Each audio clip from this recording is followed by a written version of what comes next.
নানা ধরনের সংকট এবং চ্যালেঞ্জ সত্ত্বেও চলতি 2023 থেকে 24 অর্থ বছরের 9 মাসে দেশের রপ্তানি আয়ে ভালো প্রবৃদ্ধি হয়েছে। সেই সঙ্গে একক মাস হিসেবে মার্চেও প্রবৃদ্ধি বেড়েছে। যদিও লক্ষ্যমাত্রা থেকে 2 অবস্থান থেকেই পিছিয়ে রয়েছে দেশের রপ্তানি খাত। রপ্তানি আয়ের প্রাণভোমরা তৈরি পোশাক খাতের রপ্তানি আয় উল্লেখযোগ্য হারে বাড়ায় সামগ্রিকভাবে রপ্তানি আয় বেড়েছে।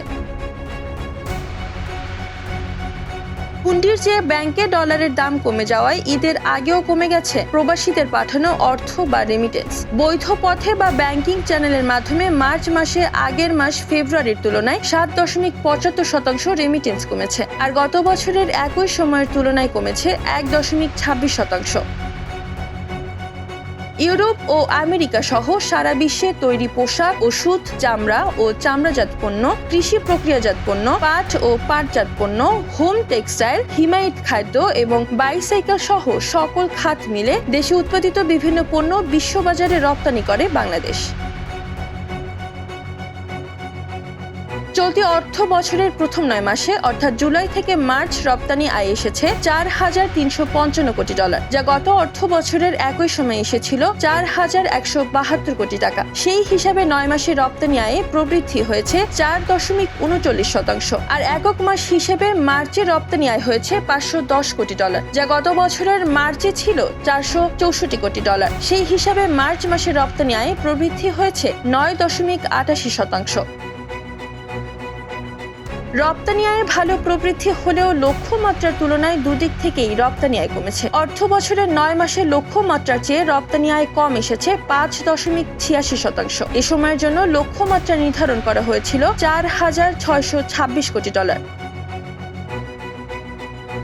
এ সময় রপ্তানি আয় এসেছে $4,355 কোটি, আর মার্চ মাসের জন্য লক্ষ্যমাত্রা নির্ধারণ করা হয়েছিল $514 কোটি।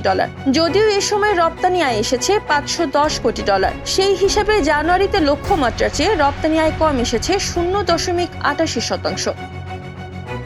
রাশিয়া ইউক্রেন যুদ্ধের প্রভাব, ডলার সংকট, আন্তর্জাতিক বাজারে পণ্য মূল্য অস্বাভাবিক হারে বেড়ে যাওয়া এবং বাণিজ্যের নিষেধাজ্ঞা আশঙ্কা সহ বিভিন্ন ধরনের সংকটের মধ্যেও রপ্তানি আয়ের এই প্রবৃদ্ধিকে ইতিবাচক হিসেবেই দেখছেন সংশ্লিষ্টরা। নানা কারণে আলোচ্য সময়ে রপ্তানি আয় বেড়েছে, তবে সম্প্রতি রপ্তানি প্রণোদনা কমানোর যে সিদ্ধান্ত বাংলাদেশ ব্যাংক জানিয়েছে, এতে ব্যাপক ক্ষতিগ্রস্ত হবে তৈরি পোশাক সহ পুরো রপ্তানি খাত। এই সিদ্ধান্ত প্রত্যাহার না করলে আগামী দিনে রপ্তানি আয় আরো কমবে। আগামী জুন পর্যন্ত সরকার সময় দিয়েছে বলে জানা গেছে।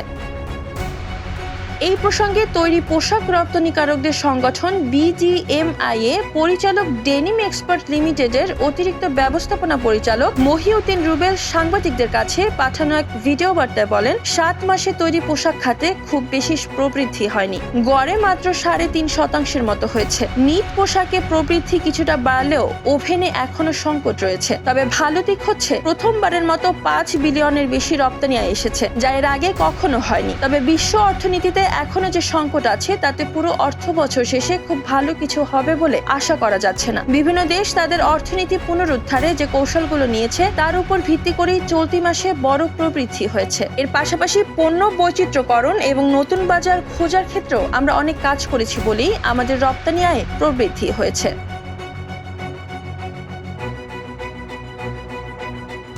মারিয়া মায়া, নবীন নিউজ, ঢাকা।